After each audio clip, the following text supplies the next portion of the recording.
Hello everyone, this is Ben, and I wanted to give you all a quick update on the show. We're currently working on a campaign set in the Vampire the Masquerade world that Lauren is running, and we think you're going to love it. We're also working on some side games before we get started with Season 3. This is the first part of a 4-episode mini-campaign we're calling Speed Questing. Joining us is a new player, Maggie, who we hope to have with us in more games to come. Enjoy!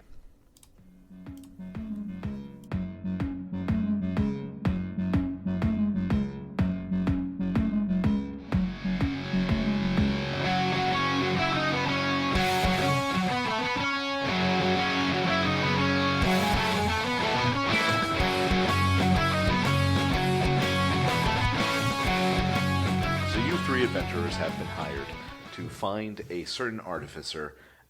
You know that several different groups of heroes or adventurers have been hired to do such, and you're being sent across the world. You guys have been sent to a small town, kind of hidden in the mountains, because there was a rumor that this artificer might have passed through here recently. You are on your way there right now, but you're also all running kind of low on funds, and you're looking for anything that you guys can do to kind of keep the adventure moving forward so that if you're not arriving at the right place, you can get the funds that you need to either get to the next place or just to get back. And so the three of you are in sort of a trolley train of wagons heading towards this small town. And I'm just going to give it over to you guys real quick to talk about your characters before we actually get into it. All right. Oh, I got pointed at, so I guess it's me. We're all level 1. Hooray! So my character, as far as everybody knows, his name is Arkin. He is a paladin. He is a scimitar thingy. I can't pronounce the angel. Aasimar. Aasimar. He's a scimitar sword. Yeah, it's okay. So he's an Aasimar. It was an Aasimar on his mother's side, I think, even though they're not supposed to have children, if I've read that story correctly. But I'm saying it's on his mother's side because it's more entertaining. He's just a traveler. He doesn't have a god yet as a paladin or anything like that. He's searching for that. He's out on his own for the first time, kicked out of the nest to go figure out life and what he's supposed to do. I guess to add the character quirks that I see with him is that because his mom was an aasimar, did it. Yay! She kind of sees like it's their job to kind of protect humanity, but kind of treats them like a child at the same point. So that's kind of what he knows. So he may inadvertently talk down to people without knowing that he's talking down to them, because he just kind of views them as a little bit below them, but in a nice way, like a parent talking to a child. I think I just said that's kind of the. So his mom's an Aasimar? Yeah. His dad's not? No. So he's a half Aasimar? Yep. Cool. As long as he doesn't make an ass of me. Yeah. My character looks down on people, but not in a nice way. Oh, this is going to be a hard game. Yeah. Then. Could be a little much. I'm playing Fliminald. He's Fliminald. I tried to come up with like an oldie English sounding name. I feel a nickname coming up. Yeah, obviously. I nicknamed every Flemmy. one of his characters and he hates it. I was going to go with Flem and all, but then I knew where that would go, so I didn't do that. So Fliminald, he is a human. He's in his mid-30s. He's a little out of shape. He is a cleric of Baranar. Is that how you say it? True Silver? Yes. Baranar, True Silver. But he got into being a cleric because his uncle was a famous cleric, and he's basically just ridden on those coattails. So Same last name, is it?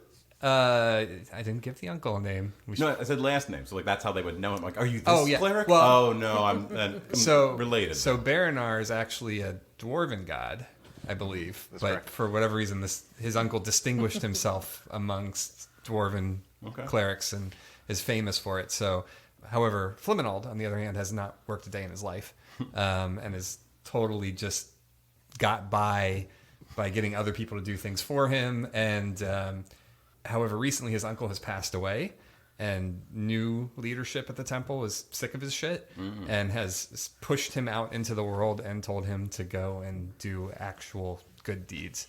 So he is adventuring against his will to try to get back to his cushy lifestyle. Okay. Excellent.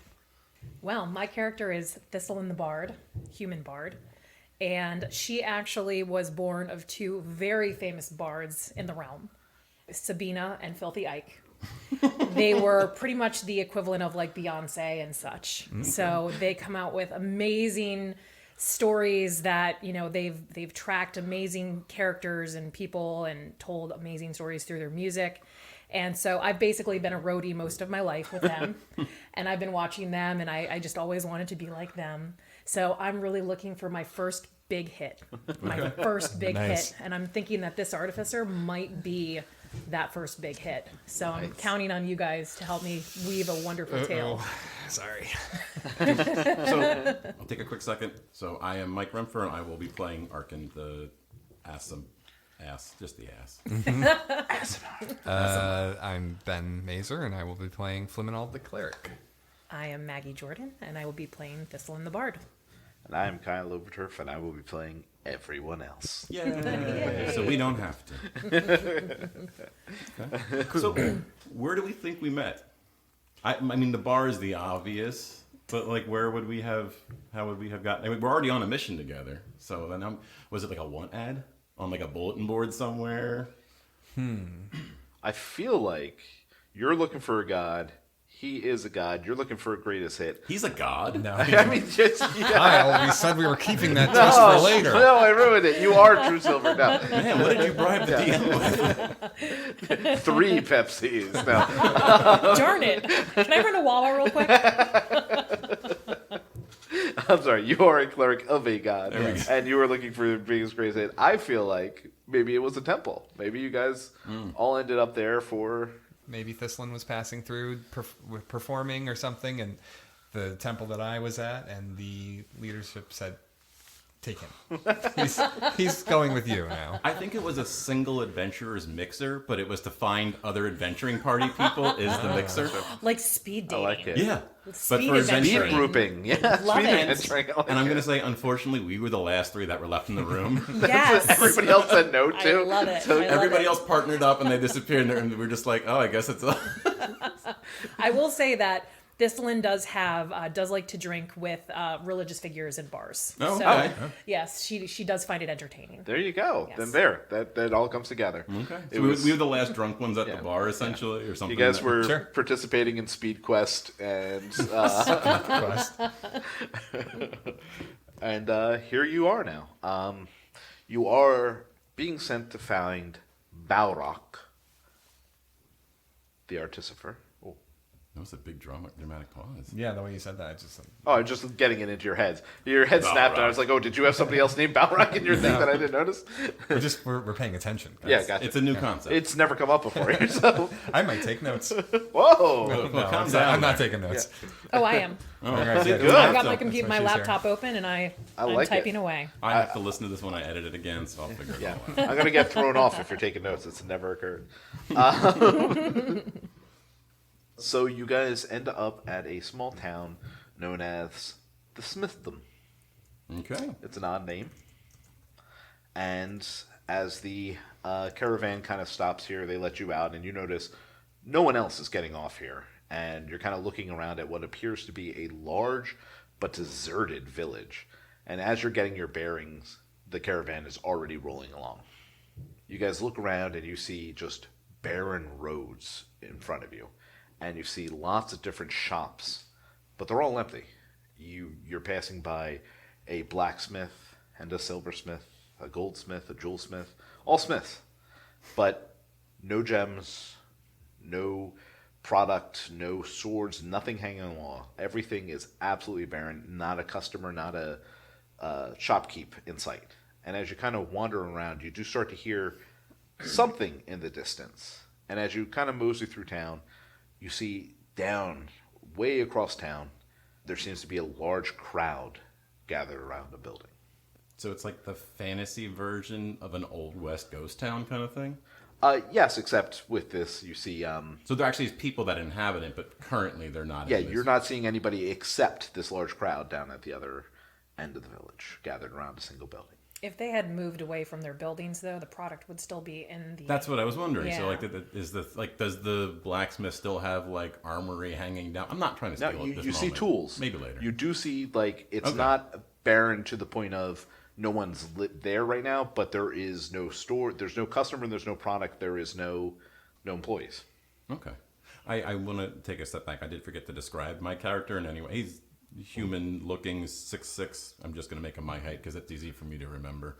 He has silver hair, but it's like behind, I guess it's chainmail, I think is what he wears as a paladin. But he has the most fantastic silvery white Fu Manchu. And it's the kind that goes all the way like down the neck and it disappears into the shirt.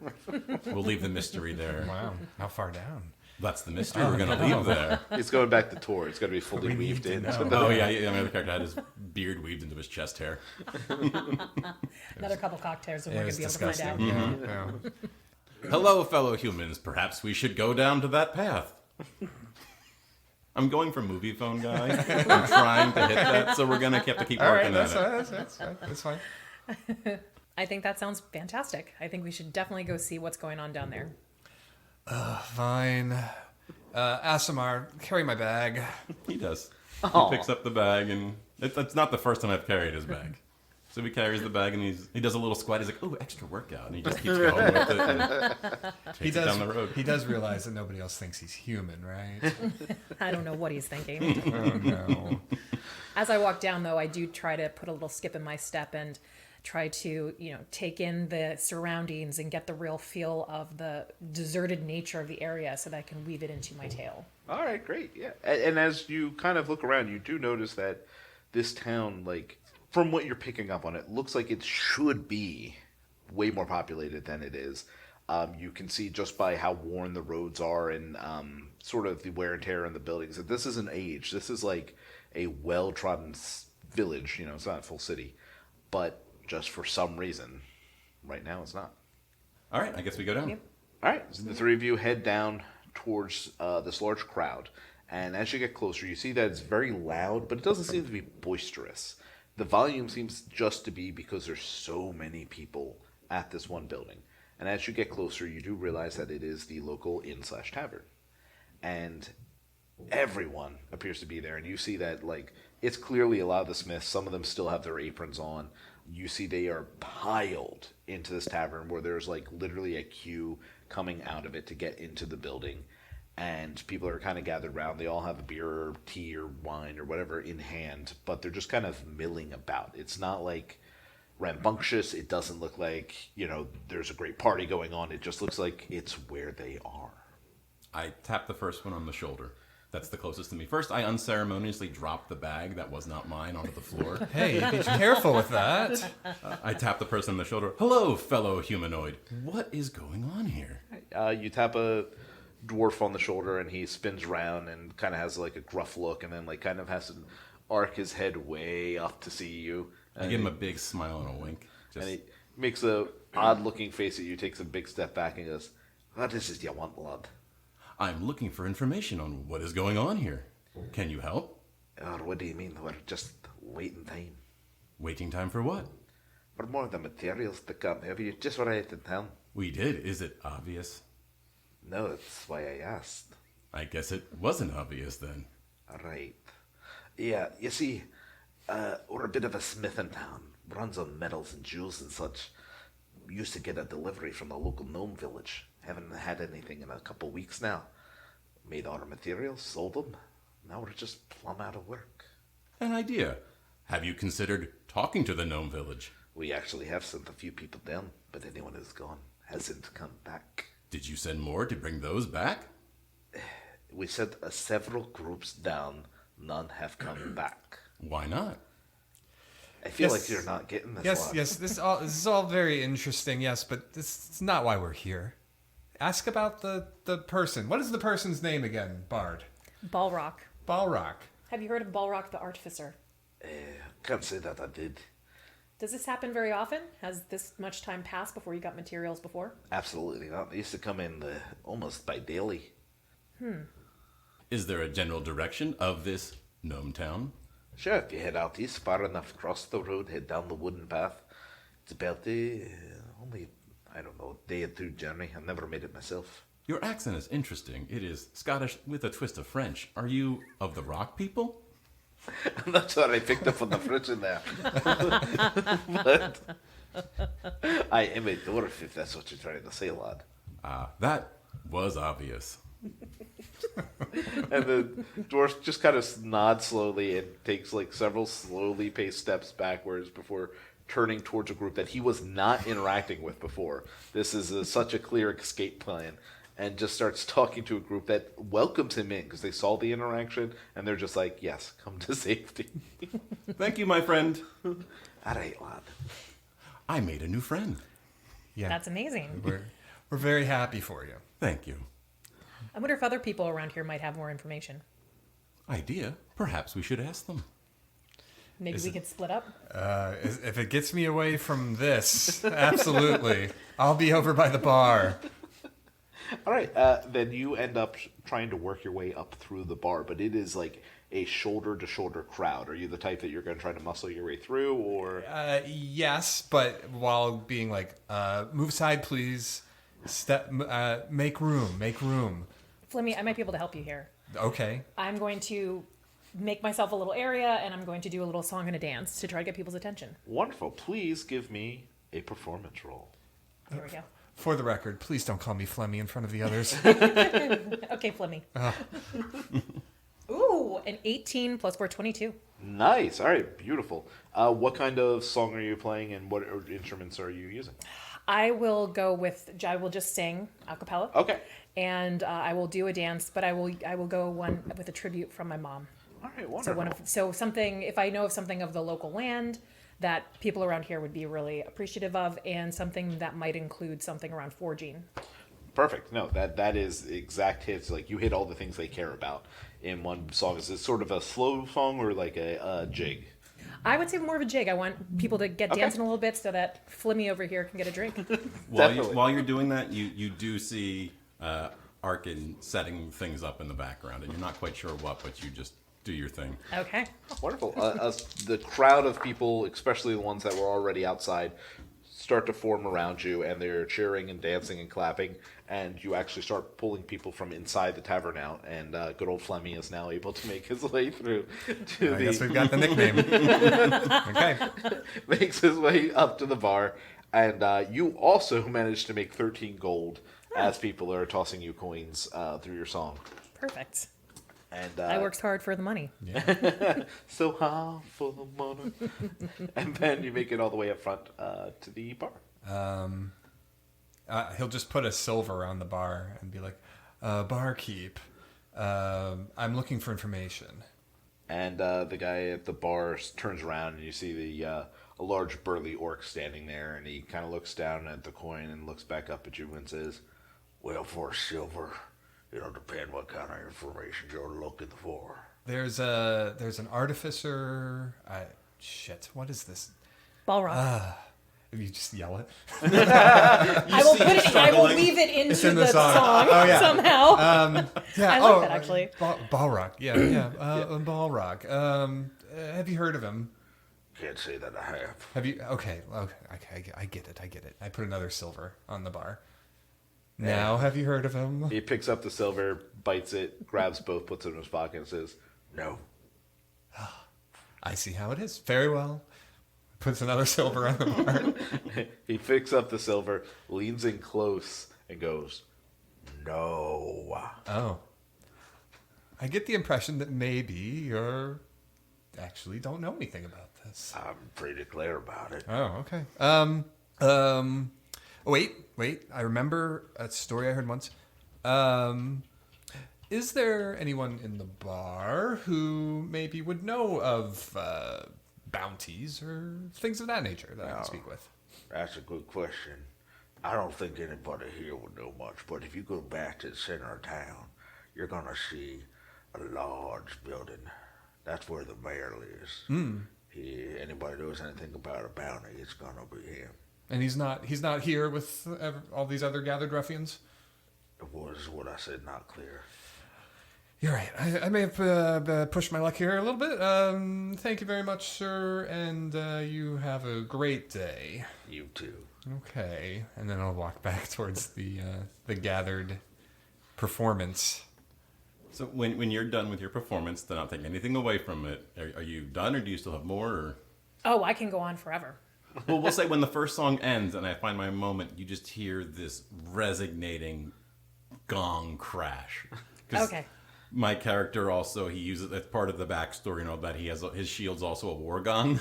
And he is a performer of the war gong. Okay. Well, if there is another act that would like to come on stage or around stage, I'm happy to take a step back. That was it. It's just one, he just timed his moment, meditated.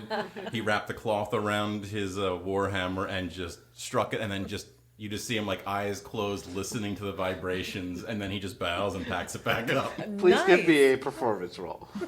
Let me find what my performance is. Sorry. So does that mean his shield is a Correct. gong? Does it look like a standard gong? I mean, metal? yeah, it's okay. that, just silver, coppery kind of look to it. Okay. 20, old school roll.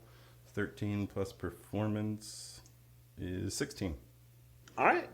With a 16, but being just a gong, no one seems put off or offended, and they almost are "Oh, that was a good blending. That was a well-timed gong." Thank you. That's all I'm going for. Yeah. And people are kind of he nailed that gong. There's not a lot you can say about a gong, but that's the top. That is top tier. It's like a whole 5-minute setup and tear down process. Oh, it all took so much longer than the one strike, and that was it. And then he just put it all away. But it was worth it. Oh, yeah. Totally worth it. When I'm done with my performance, though, what I will do is start to go into the crowd. And now that they know me, I will start to ask around and see if anybody else knows the name Balrock. You can hear the patron's footsteps running through the bar. I will say the same thing. No one seems to know anything, but you hear the same thing that I'm going to say Fleming because I can't remember the full name now. Fliminald? Fliminald.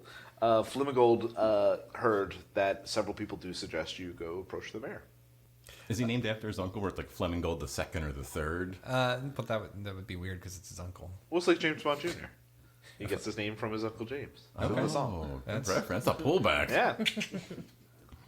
For the two people who listen to this will get that. Sorry. Uncle Gleminald. Lebanon. Oh, close, but not. Okay, Yes, I like he's it. named after. All right, Yes. I like it. Did he call him Unky to get really under the skin of people and be like, Unky, they're being mean to me in the cleric place today? There was, I don't know if he necessarily called him Unky, but yeah, there was definitely a lot of, they're trying to get me to do stuff, and I am not about that. I'm not a stuff doer. Yeah, he'll come and find you guys and be like, so yeah, we need to go to the mayor's house. Could he find us in the crowd? We really blended in. At least I blended in so well. I think there's still probably a little bit of a gap around you as you're putting your stuff away, and I can see Thistlyn walking through the crowd and just find her Head to the and mayor's. convey what I've learned. Unless you want to do more of this asking around about their problem stuff, I would prefer that we focus on the task at hand so we can wrap this all up. Stellar idea. Which the getting out of here? Yes. Okay, great. Let's go to the mayor's house. Let's go to the mayor's house. All right. And you guys I pick up his bag. Thank you. you guys head across town, and you get to the mayor's house, and you see a elven man standing out front, and he's basically looking over his territory, but from his point of view, it's just barren streets, and there's nothing to see, but he still has this air of superiority about him, despite the fact that there's nothing significant happening at all. And as you guys kind of approach, he tilts his head and gives you a polite nod. I will greet him in Elvish as I speak Elvish. Oh, wonderful. And when you do that, he's taken aback at first and then smiles, sort of oh, good, she's one of the more influential people. She's definitely came from a higher background. And he turns her to you and says yes, greetings, madam. How can I help you? We are seeking an audience with the mayor. Well, that would be me. What could I do for you? Oh, it's so lovely to meet you. We were just entertaining some of the fine townsfolk here, and we heard of some of the interesting things that have been going on. Can you provide your perspective? Oh, well, we're just running a little low on materials now, but I'm sure as soon as the gnomes will manage to get their act together and send their materials back up, we'll be booming with business once again. But I do say you have the look of adventurers about you. We are offering a job right now, a hefty gold reward, for anyone who can go to the gnomes and just get some information about what's going on, when we can expect our new gems and metals. Interesting. Does the name Balrock sound familiar to you? Balrog. I remember hearing the name before, but I can't really say why. Oh, yes. We received a warning from the local rangers that he might be about these parts, causing a bit of mayhem. Do you have any sense as to where he might be? I'm afraid not. I was just told that if we saw any orcs or goblins, to maybe just keep away. Interesting. Could he possibly be connected with the shortage of supplies, perhaps? That seems logical. So you'll take the mission then? Fliminald will also say in Elvish. In Elvis? Yes. I see these are people of class, and you hear me go, as I say hello in primordial.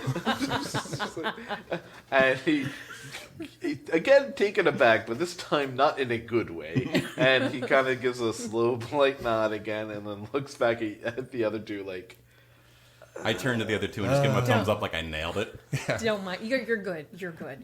He carries the bags. Yeah, he's trying. Understand. We have some servants of that caliber as well. Yeah. You get it. You get it. It sounds like it's in our best interests to pursue this activity. Yeah, I guess so. Let's go. Well, with a ringing endorsement like that, how could we say no? Well, I mean, gold is nice. How much gold? Oh, so much. So much gold? Gold. I do miss gold. And how much honor and glory? Well, is there really a finite amount of honor? Can you really measure? Yes. With a cup. You measure with a cup. 7 cups of honor and a pinch of glory. Oh, we need that pinch. That pinch is good. I think you need to negotiate strongly. We need at least 2 pinches of glory. We would like 1 pinch per person. Oh, Whew. I like what you did Well, there. you know what? I'll have to check the coffers, but if we have it available, it is yours. I put my hand out.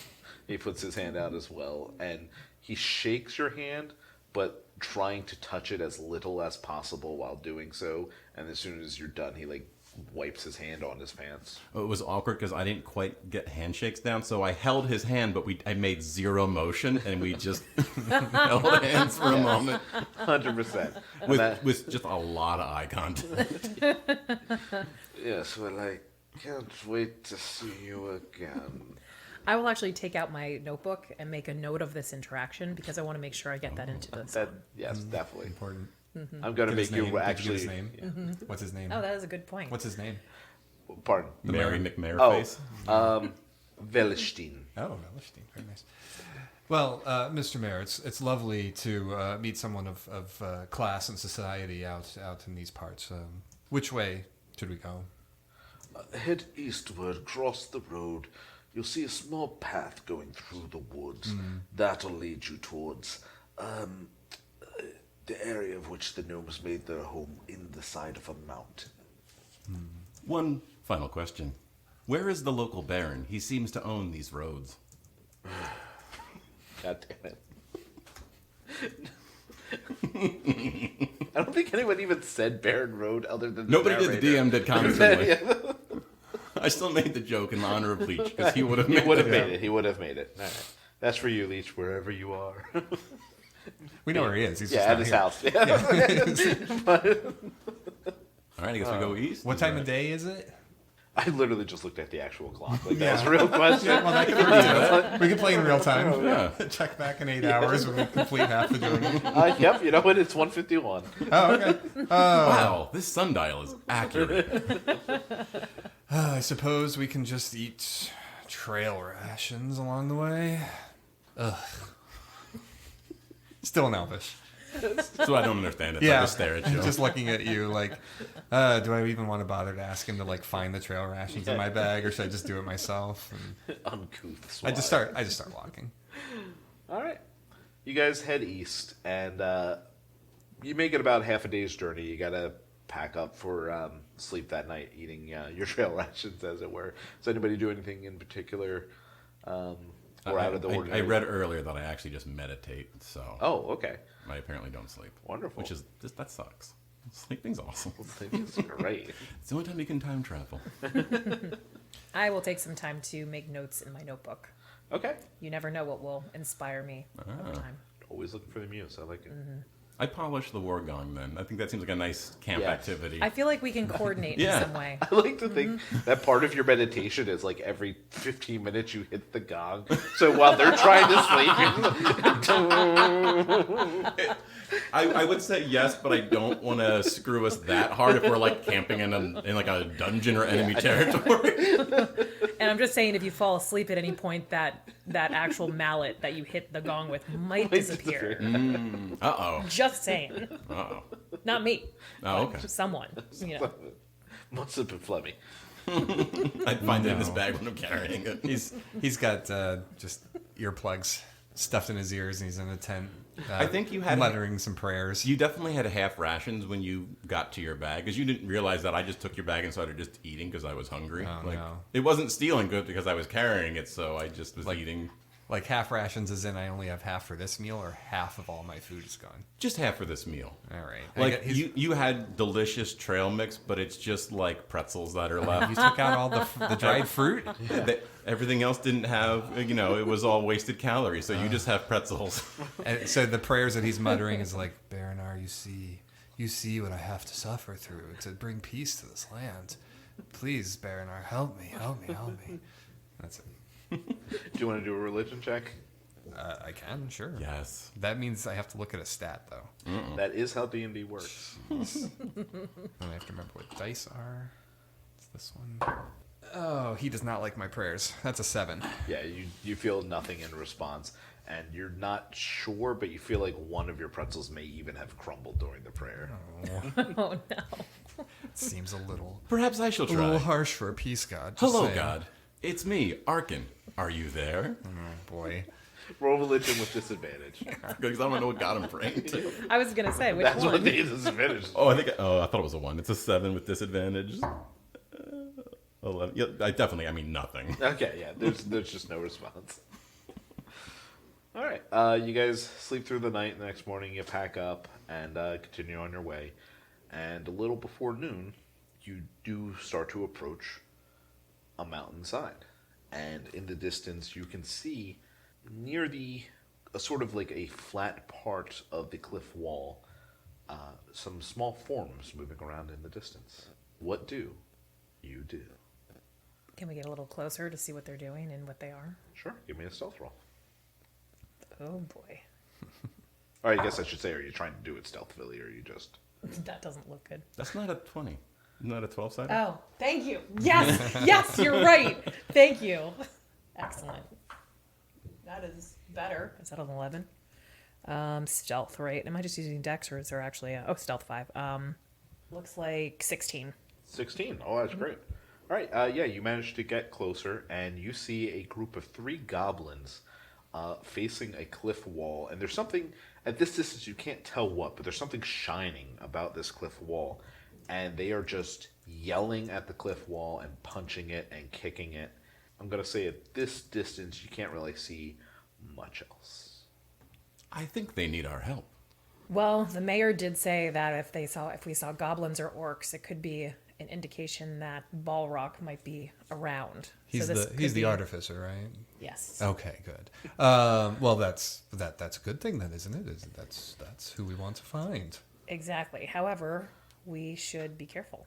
What do goblins have their own goblin language, or what do they They speak? do. Okay. Yes. They'll speak Goblin, and they also speak Undercommon, if anybody has either of those. Would that be the same as deep speech? Okay, so here's what I like to do. It is not the same as deep speech, Yeah. but I like to think that deep speech and Undercommon are like very Branched close off languages. they're like romantic. Exactly. Yeah. So if you go ahead and give me a high intelligence roll, just intelligence, Okay. and if you roll high enough, I'll say you're able to pick up on something. So it's like someone from like maybe like Minnesota trying to talk to someone from like New Orleans. Like it's the same language, but it's not quite the same It's not language. the same. A little worse than that, but yes. Wow, that's the same thing I rolled last time. So that's a 5. 5, yeah, you aren't able to pick up any. You pick up like the and and you're like, there's definitely some words in there, but you don't understand how they're. I stride towards the goblins. Hello, fellow humanoids. Are you in need of assistance? All right. At once, all 3 goblins turn and look at you, and then look back at each other, and then look at you, and then they draw for some scimitars and start running. Please roll for initiative. Oh, that was a poor choice for your health. Oh. Okay. We don't. Which ones? Just throw it in. I am rolling really well today. That's, Nice. I'm glad 70, one of us 20. is. I got a 20? What? I have a 10. I have a negative to initiative, so I have an 8. That seems right for your character, Yeah. I'm sorry, Mike. What'd you say? 10. And Maggie? 20. And Nice. 20. Mm-hmm. Nice. And Ben? 8. Was it a natural 20? Because our house rule is natural Yep. 20s, you go twice. That might be the regular rule, It's not too. a natural 20. Okay. No. No, that's my rule. I think it was 4th edition or something that did that, but I keep it. Okay. Yours now. So Thistlyn goes first, followed by Mike, your character, Arkin? Arkin, and then finally good old Fleming. Good old Flemmy, everybody's favorite. How far are they away from me? At this point? About 50 feet. About 50 feet. All right. Well, I think it's a little too far for a spell at this point. So I suppose I will shoot my crossbow. Pew pew. That's a sound At the crossbow closest. make, right? Pretty close. At the closest goblin. All right, wonderful. Meh. 10. That's it. Yeah. A 10. That was it. I said it's a hit.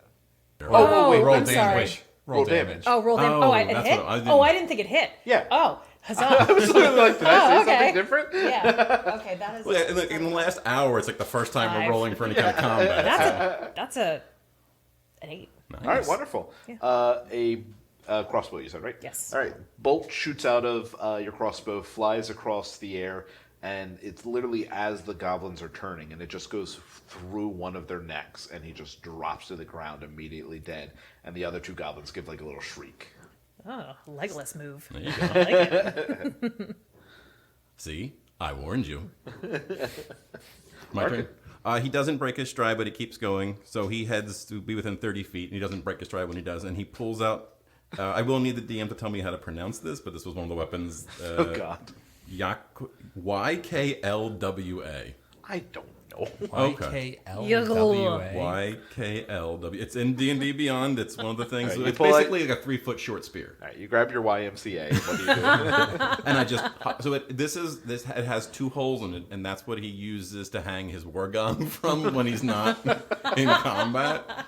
So, but he pulls that out and just doesn't break stride and just hurls it. Okay, throwing it. Okay. Throwing it, yeah. Roll to hit. It's a non-natural 20 to hit. That's a hit. Ooh, I get to roll a d8. I never got to roll d8s. 5 plus 3 is 8. 8 damage? Yep. All right.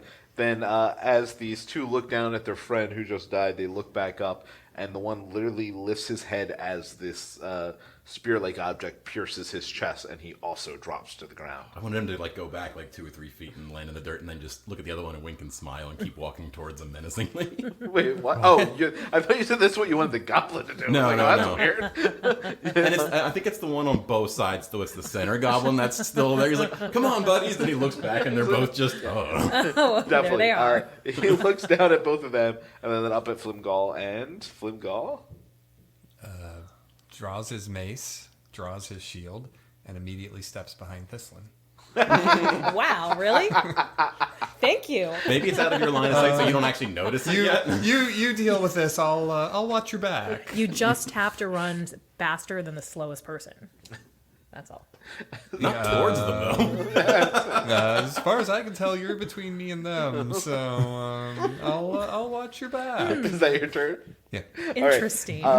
So the goblins rolled a 1, which at our table means they don't get their first turn. So I'm going to say this goblin looks down to the left, looks down to the right, just looks back at you guys and starts shaking. And that's his first turn, which brings us back around to Thistlyn. I will take aim for the last goblin. Are you sure you don't want to try talking to him? It's a 10. All right, that's a hit. Shocking. Let's see. Oh, and that is it hit 11. All right. The bolt pierces through his eye. There's just a little of blood, and then he just drops down amongst the other. And you guys right now look like a group of badass warriors. Like you just I drop feel those. like a badass I knew we warrior. could do it. It's a good job, everybody. I retrieve my arrows, by the way. Wonderful. I will retrieve them for you. And I wipe the blood on his bag. Why, thank you. Now, hold on. I was trying. I mean, that was very, very well handled. Very well handled. But that's shockingly violent. I'm sorry. Did you want to turn? No. As a purveyor of peace, it is my choice to let you handle with the violent sorts. Excellent. Where I'm from, we call that cowering. Good job at cowering. I was defending. Thank you very much. Excellent job. Defend cowering. Oh. And I give him a thumbs up. And the most awkward, like, he can't smile, right? Like, he's trying, but it's like watching, like, a dog try to smile who doesn't know how to, like, just like this, like, all teeth, and he's just... I am smiling. Yeah. I go over and pick up my bag with like 2 fingers and just kind of hold it away from me. I'm like, oh, I'm going to need a new bag. I look at the mountain, and do we see things scurrying about on it? So as you look at the mountain wall, you notice that thing that was shining is actually a large mosaic cut out of gemstone. And it appears to be cut from 4 solid pieces of 4 separate types of gem. And the scene depicts a lovely green field carved from an emerald. And it is set below a blue sapphire-cut sky. Towards the top of the mosaic, that sky fades into a ruby sunset. And right above there is a small citrine sun. And it is kind of falling behind into the horizon. Below that is a long inscription. Many come to our home out of jealousy, seeking to steal our fortunes. But our defenses always hold strong, and armies fall before us. We let them grow in anger as they slam against our walls, losing soldiers by the score. We wait until we can see the fear of defeat in their eyes, and then surge forward, ensuring there are no survivors. So save yourself the sorrow of a life-wasted traveler, and turn back now.